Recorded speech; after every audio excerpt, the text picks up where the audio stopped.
स्वागत है दोस्तों आपका हमारे YouTube channel the combat academy में। और आज हम साइंस के टॉपिक में हृदय की संरचना पढ़ेंगे। तो आइए पढ़ते हैं।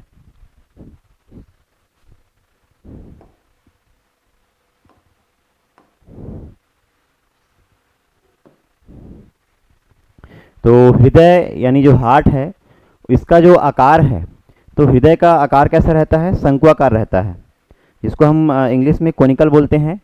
ये हमारा जो आकार है शंक्वाकार रहेगा, कोनिकल शेप में रहेगा।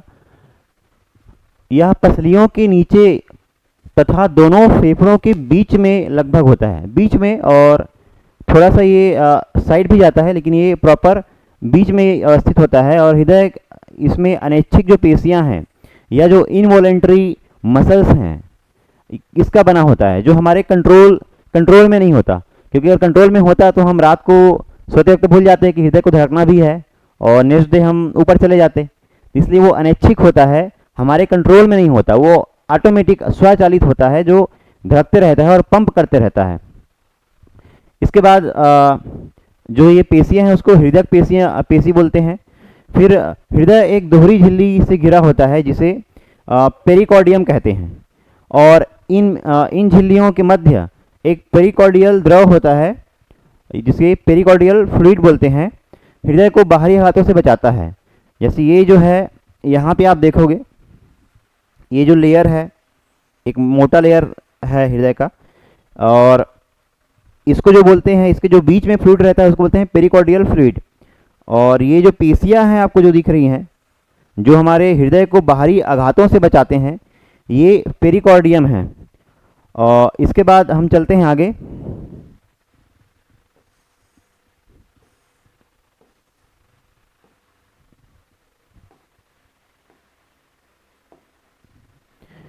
वैसे तो मानव का हृदय मध्य में होता है, लेकिन इसका अधिकांश भाग बाईं ओर झुका होता है। मध्य में तो होता है, लेकिन इसका अधिकांश जो भाग है वो बाईं ओर झुका रहता है। इसको याद रखना, एग्जाम्स में पूछते हैं, जो एमसीक्यू क्वेश्चन होते हैं उसमें ऑप्शन में दिखा रहता है कि ये दाईं ओर झुका रहता है ऐसा, लेकिन वो बाईं ओर झुका रहता है। तो बाईं ओर झुका होता है, इसलिए हमारा हृदय लेफ्ट साइड होता है। मानव का हृदय औसतन भाग, उसका जो भार है वो लगभग 300 ग्राम होता है। उसका जो वजन है वो लगभग 300 ग्राम का होता है, यानी एक पाव से थोड़ा ज़्यादा का होता है। और उसके बाद में अगर देखें तो मध्य में सिर्फ 80 ग्राम होते हैं, लेकिन बाईं ओर 220 ग्राम होता है। मानव हृदय एक बंद मुट्ठी, अगर हम मुट्ठी को बंद करेंगे, उसका जो शेप बनेगा, ये जो दिख रहे हैं, उसका शेप बनेगा उसी के आकार का होता है, लगभग मिलता जुलता वैसे उसी के आकार का होता है। उसके बाद आगे देखते हैं।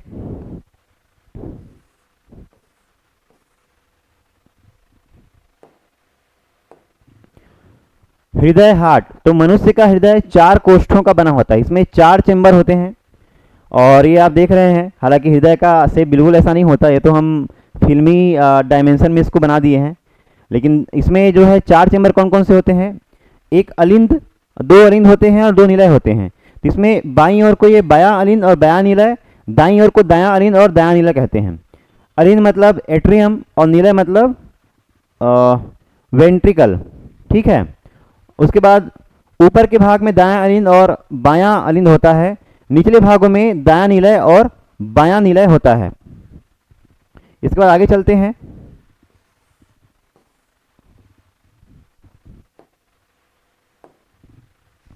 हृदय जो है उसमें देखते हैं कि चेंबर, जैसे मानव में यानी कि हमारे हृदय में 4 चेंबर होते हैं, तो बाकी जंतुओं में कितने चेंबर्स होते हैं इसको देखते हैं।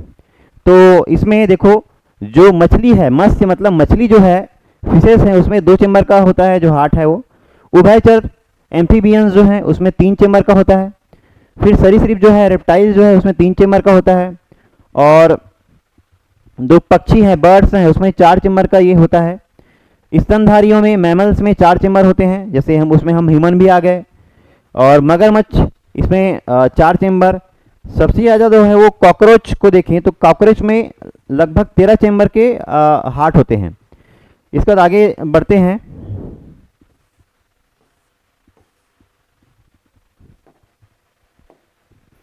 ये जो आपको दिख रहा है, जो ये भी हार्ट है, और ये पूरे वर्ल्ड का सबसे बड़ा हार्ट है।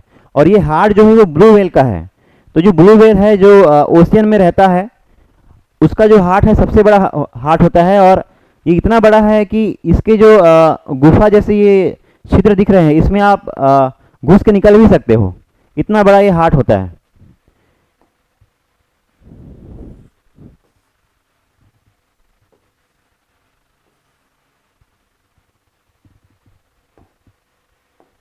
यहाँ पे देखो जो हृदय है उसके जो दाईं ओर में त्रिकपर्दी कपाट होता है, और इसके हृदय के बाईं ओर में द्विकपर्दी कपाट होता है। यहाँ से रक्त का आना जाना होता है। उसके बाद देखेंगे ये जो शेप है इसका वो सेमी लूनर वैल्यू होता है, मतलब ये अर्धचंद्राकार कपाट होता है। उसके बाद अच्छा ये वॉल्व है, तो महाधमनी कपाट,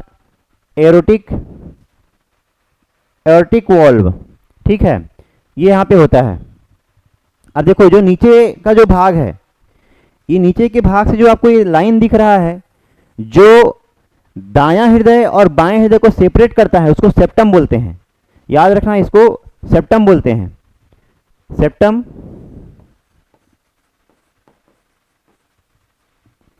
और ये जो कपाट है, वॉल्व है, तो इस साइड क्या होता है, त्रिपर्दी कपाट, और इसमें द्विकपर्दी कपाट होता है। आगे बढ़ें, इसमें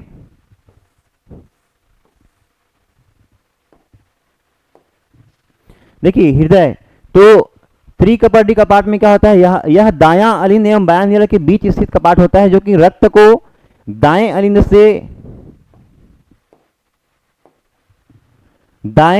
से दाएं नीला में ले जाने देता है, लेकिन वापस आए नहीं देता। इसके बाद द्विकपर्दी जो कपाट होता है, यह बायां अलिंद एवं बायां नीला के मध्य स्थित कपाट होता है, जो कि बाएं अलिंद से बाएं नीला में रक्त को जाने तो देता है, लेकिन वापस आए नहीं देता। उसके बाद अगर बोलें ये सेमी लूनर जो वाल्व है, उसमें अगर देखें तो ये रक्त को निलय से धमनियों में प्रवाहित करते हैं, और धमनियों से निलय में रक्त के पिछले प्रवाह को रोकते हैं।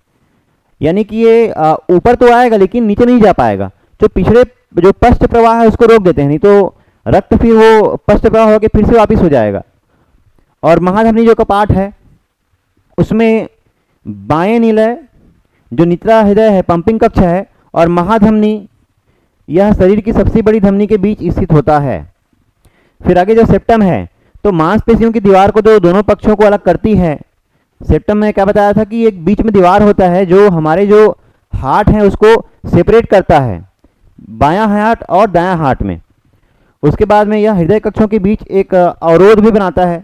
देखो खून जब यहाँ से आएगा फिर यहाँ जाएगा, तो वो बीच में दीवार का काम करता है, तो अवरोध का भी काम करता है, ताकि उसमें एक अवरोध हो और दोनों आपस में मिले ना। और यह ऑक्सीजन युक्त कार्बन डाइऑक्साइड युक्त रक्त के मिश्रण को रोकता है। मतलब देखो अगर दोनों मिल जाएंगे तो कार्बन डाइऑक्साइड और ऑक्सीजन युक्त जो ब्लड है वो आपस में मिल जाएंगे, तो हमको तो हमेशा अशुद्ध रक्त ही मिलेगा। इसलिए अवरोध का काम जो सेप्टम करता है, इसलिए जो ब्लड जिसमें ऑक्सीजन होता है वो सेपरेट रहता है, और जो अशुद्ध रक्त होता है जिसमें कार्बन डाइऑक्साइड होता है वो भी सेपरेट रहता है। आगे चलें, इसमें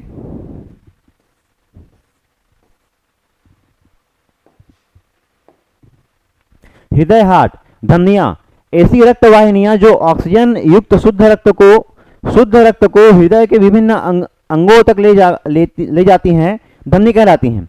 फुफ्फुस धमनी क्या है, यह धमनियों का अपवाद है, एक्सेप्शन है, जिसमें अशुद्ध रक्त प्रवाहित होता है। वैसे ही फुफ्फुस जो सिराएं हैं वो भी अपवाद है, जिसमें शुद्ध रक्त प्रवाहित होता है। ऐसी रक्त और सिराएं क्या है, इसमें ऐसी रक्त वाहिनियां जो शरीर के विभिन्न अंगों से कार्बन डाइऑक्साइड जो युक्त जो रक्त है, अशुद्ध रक्त है, उसको हृदय से लेकर हृदय में लाती हैं, यानी बॉडी से उसको हृदय में लाती हैं। उसके बाद फुफ्फुसी सिरा क्या है, ये एक्सेप्शन है, क्योंकि सिराओं में क्या होता है, अशुद्ध ब्लड होता है, लेकिन जो फुफ्फुसी सिरा होता है उसमें जो है ये शुद्ध रक्त बहता है। ये O2 है ना, ऑक्सीजन युक्त है। उसके बाद आगे बढ़ते हैं।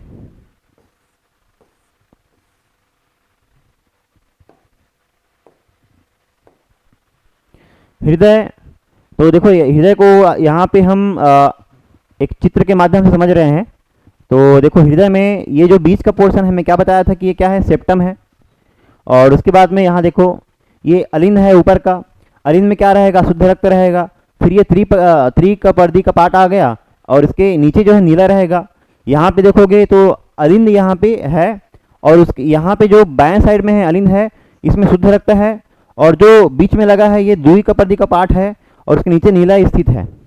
इसके बाद अगर देखें तो यहाँ पे ये ऊपर वाला जो पोर्शन है ये अग्र महाशिरा है और जो नीचे वाला पोर्शन है ये निम्न महाशिरा है। उसके बाद में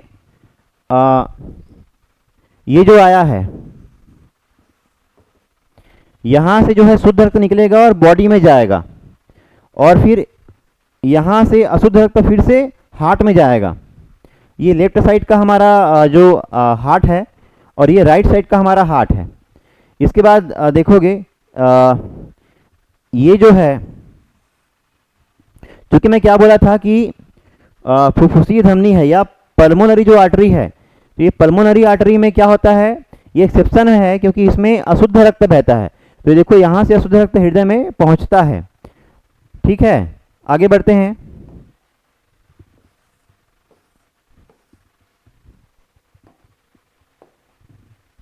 अब देखते हैं रेस्पिरेटरी जो सिस्टम है उसमें। अब यहाँ पे देखो इसका केमिकल यहाँ पे रिएक्शन होता है, तो जहाँ पे केमिकल रिएक्शन होगा वहाँ पे केमिकल फार्मूला भी बनेगा। तो इसको ध्यान से देखो, इसमें क्या लिखा है 6C6H12O6 है ना, और 6O2 दोनों जब मिलेंगे तो क्या बनाएंगे 6CO2, ये कार्बन डाइऑक्साइड मिल जाएगा और ये 6H2O बनाएगा प्लस ATP ऊर्जा के रूप में ATP रिलीज होगी। उसके बाद पाचन तंत्र में कार्बोहाइड्रेट्स बनाएंगे जो आगे चलकर ग्लूकोज में बदल जाएगा, और श्वसन तंत्र में ग्लूकोज प्लस O2 मिलकर ऊर्जा उत्पन्न करेंगे। ठीक है, इस प्रोसेस में O2 का ब्लड में मिलना तथा CO2 का बॉडी से बाहर निकलना शामिल होता है। ब्लड के द्वारा ही O2 प्रत्येक सेल तक पहुंचता है। सेल तक जो ऑक्सीजन पहुंचता है वो ब्लड के माध्यम से ही पहुंचता है। फिर आगे इसमें बढ़ते हैं। अब देखो हृदय, तो हृदय की कार्यविधि संपूर्ण शरीर से शिराओं के द्वारा अशुद्ध रक्त हृदय के दायां अलिंद वाले भाग में लाया जाता है। दायां अलिंद में रक्त प्रवेश करने के बाद इसके दो रास्ते होते हैं। ऊपरी रास्ते को अग्र महाशिरा बोलते हैं एवं निचले रास्ते को निम्न महाशिरा कहते हैं। दाएं अलिंद से रक्त त्रिकपर्दी का पार्ट के द्वारा दाएं नीलय में पहुंच जाता है। उसके बाद दाएं नीलय से अशुद्ध रक्त को पल्मोनरी धमनी के द्वारा फेफड़ों तक ले जाया जाता है। ठीक है, अब आगे इसमें बढ़ें।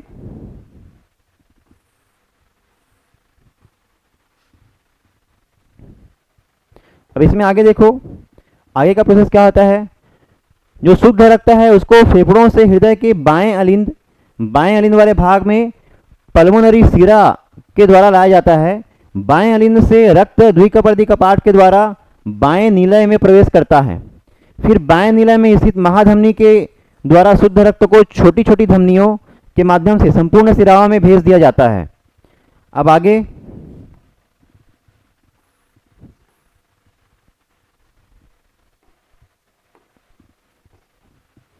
हृदय की स्पंदन क्रिया अथवा पंपिंग की क्रिया जो है, इसके माध्यम से हृदय शरीर के विभिन्न भागों में रक्त की आपूर्ति करता है।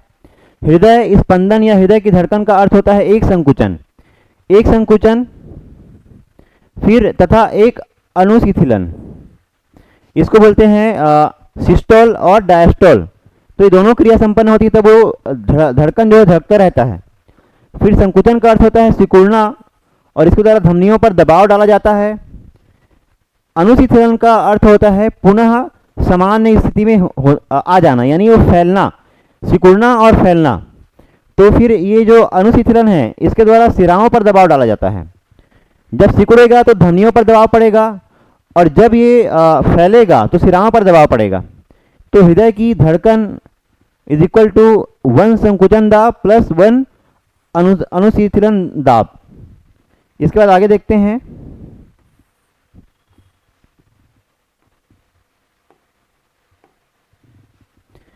एक सामान्य मनुष्य का हृदय 1 मिनट में लगभग 72 टाइम्स धड़कता है और हृदय के अध्ययन को कार्डियोलॉजी कहते हैं। मनुष्य के शरीर में हृदय को एक बार धड़कने के लिए कितना समय लगता है? तो 0.8 सेकंड लगता है इसमें एक बार धड़कने के लिए, यानी एक बार संकुचन और अनुशीतलन होने के लिए 0.8 सेकंड लगते हैं। हृदय की धड़कन को उत्तेजित करने वाला जो हार्मोन कौन सा है? तो ये थायरॉक्सिन हार्मोन है। पेसमेकर क्या है? तो पेसमेकर एक ऐसा डिवाइस है जिसमें जब हृदय में कोई अवरोध उत्पन्न होता है तो ये पेसमेकर लगाकर उसको चिकित्सा उपकरण होता है जिसके द्वारा इलाज किया जाता है। ठीक है। फिर यह असामान्य हृदय की गति के हृदय की धड़कन को नियंत्रित करता है। ये डिवाइस हमारे हृदय को कंट्रोल करता है। जैसे देखो यहाँ पे ये पेसमेकर लगा है। ठीक, आगे बढ़ते हैं।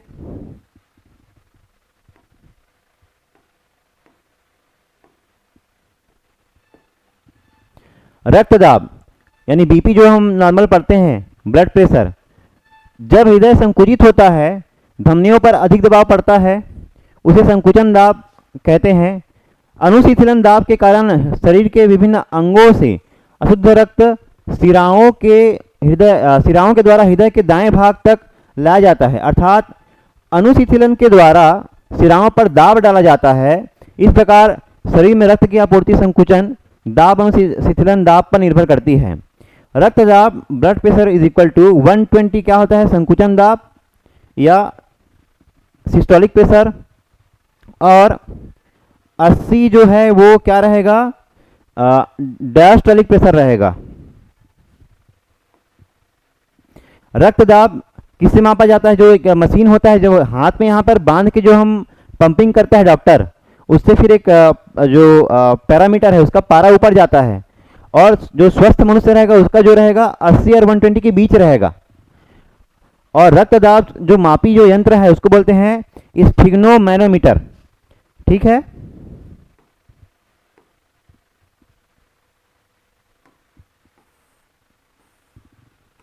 आगे बढ़ते हैं। ये कुछ क्वेश्चन है, जैसे इसमें अगर हम देखें प्रीवियस ईयर क्वेश्चन कुछ आए हैं, जैसे हृदय के बाहरी आवरण को क्या कहा जाता है? तो क्या बताया था मैं, इसको क्या कहा जाता है? पेरिकार्डियम। मानव हृदय में खाली सांस सबसे बड़ा सबसे मजबूत कक्ष है, तो कौन सा है? ये बायां नीला सबसे मजबूत कक्ष है।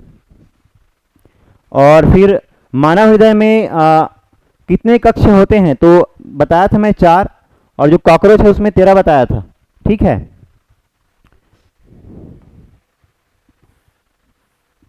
इसके बाद आगे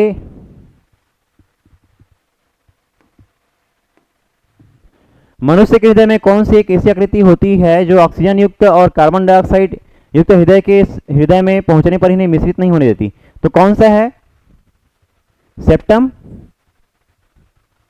उसके बाद निम्नलिखित में से कौन सा हृदय का वाल्व नहीं है?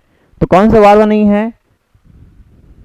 सेप्टम ही है जो वाल्व नहीं है, क्योंकि वो तो अवरोध था, बीच में अवरोध उत्पन्न कर रहा था, तो सेप्टम ही है जो वाल्व नहीं है। बाकी तो ये वाल्व है। द्विकपर्दी का पार्ट और त्रिकपर्दी में ऐसा 3 वाल्व रहते हैं। महाधमनी भी एक वाल्व का काम करता है। एक वयस्क व्यक्ति में मानव हृदय प्रति मिनट लगभग कितने बार धड़कता है? तो ये तो बहुत इजी क्वेश्चन है, 72 टाइम्स धड़कता है। अब आगे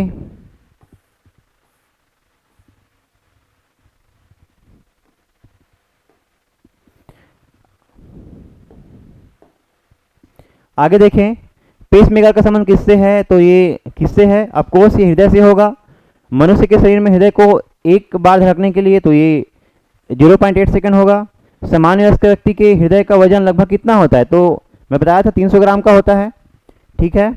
तो यहाँ तक हमारा जो आज का टॉपिक है कंप्लीट होता है। आज हमने हार्ट के बारे में जाना और उसके कुछ MCQ सॉल्व किए जो प्रीवियस ईयर क्वेश्चन में आ चुके हैं। ऐसे ही टॉपिक हम आगे करते जाएंगे और आगे बने रहिए हमारे चैनल के साथ में, और हम नए नए जो वीडियोस हैं लाते जाएंगे जो YouTube चैनल में अपलोड हो जाएंगे। Thank you.